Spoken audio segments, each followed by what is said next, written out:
Hello guys, अस्सलाम वालेकुम। आज हम एक और वीडियो लेकर के आए हैं मौलाना आज़ाद के बारे में। अब हम आपको बताते हैं मौलाना आज़ाद का शजराए नस्ब कैसे है। तो आइए वीडियो को शुरू करते हैं। मौलाना अबुल कलाम आज़ाद एक ऐसे ख़ानदान में पैदा हुए जो सदियों से इल्म, इरशाद, फ़लसफ़ा, हिकमत और रूहानियत का मरकज़ रहा, जो ज़हद व तक़वा और पाकबाजी में अपना जवाब नहीं रखता और जिसकी हक़ गोई, हक़ परस्ती का शहरा चारदंग आलम में फैला हुआ था। यानी कि मौलाना आज़ाद का जो परिवार था एक मशहूर परिवार था, क्योंकि इसमें कई सारे मौलाना एक ही वक्त में पैदा हुए थे और पढ़े लिखे लोग थे, अच्छे लोग थे, तो बहुत मशहूर थे, लोग उनकी इज़्ज़त भी करते थे। अब मौलाना का सजाए नस्ब कैसे है देखिए। मौलाना अबुल कलाम आज़ाद बिन मौलाना खैरुद्दीन बिन मौलाना मोहम्मद हादी बिन शाह मोहम्मद अफज़ल बिन मौलाना मोहम्मद हुसैन, ये सब बुज़ुर्ग दहली के रहने वाले थे, इसलिए मौलाना ख़ुद को दहलवी कहलाना पसंद करते थे। तो ये था मौलाना आज़ाद का शजराए नस्ब। अब इनके दादा के बारे में जानते हैं थोड़ा सा।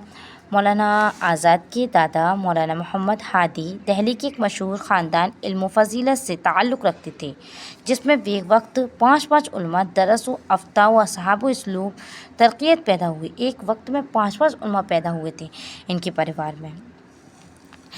मौलाना के वालिद मौलाना खैरुद्दीन भी अपने ख़ानदानी रिवायत के हक़ीक़ी अलमबरदार थे। तो मौलाना आज़ाद के वालिद भी एक ख़ुद मौलाना थे। जैसे कि उनके परिवार में कई सारे मौलाना थे, वैसे ही वो एक ख़ुद मौलाना थे। मौलाना आज़ाद के वालिद वो एक ज़य्यद आलिम और सूफ़ी थे। वो एक ज़बरदस्त आलिम थी, एक अच्छे खासे आलिम थे और सूफ़ी थे और कई मशहूर किताबों के मुसन्निफ़ थे। उनके हज़ारों मुरीद थे। उनके इल्म फ़ज़ल और बुज़ुर्गी का चर्चा हिंदुस्तान से बाहर ममालिक इस्लामिया तक पहुँच चुका था। चुनांचा सुल्तान अब्दुल हमीद ने आपको कुस्तुनतुनिया आने की दावत दी। वहाँ भी मौलाना खैरुद्दीन ने तसनीफ़ व तालीफ़ का काम जारी रखा। तसनीफ़ व तालीफ़ यानी कि तसनीफ़ माने होता है किताबें लिखना, मज़मून बनाना, या फिर अपनी तबीयत से कोई बात निकाल करके लिखना, ईजाद करना, ये होता है तसनीफ़।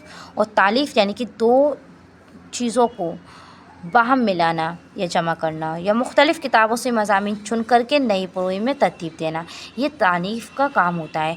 तो ये तसनीफ़ व तालीफ़ का काम उनके वालिद वहाँ भी करते थे। वहाँ से वापसी पर आपने मक्का मौज़मा में सुकूनत इख्तियार की और मुफ्ती मदीना मुनव्वरा शेख मोहम्मद ज़ाहिर वतरी की भांजी से शादी की। तो उनके वालिद ने जो मदीना के मुफ्ती थे उनकी भांजी से शादी की। उनका नाम था मोहम्मद ज़ाहिर वतरी, है ना। तो ये उनके वालिद थे। अब मौलाना के इब्तिदाई अय्याम अरब में ही बसर हुए, हत्ता कि आपके वालिद ने अपने मुरीदों के पहम इसरार पर 1898 ईस्वी में हिंदुस्तान आना मंजूर किया। जब उनके जो मुरीद थे उनके वालिद के, मौलाना आज़ाद के वालिद के मुरीद थे, वो हिंदुस्तान में काफ़ी सारे थे, तो वो बार बार बुला रहे थे। पहम इसरार यानी कि पहम माने होता है बार बार बुलाना, कहना, तो इसलिए उनके वालिद हिंदुस्तान आ गए। मौलाना आज़ाद की 3 बहनें और एक भाई थे।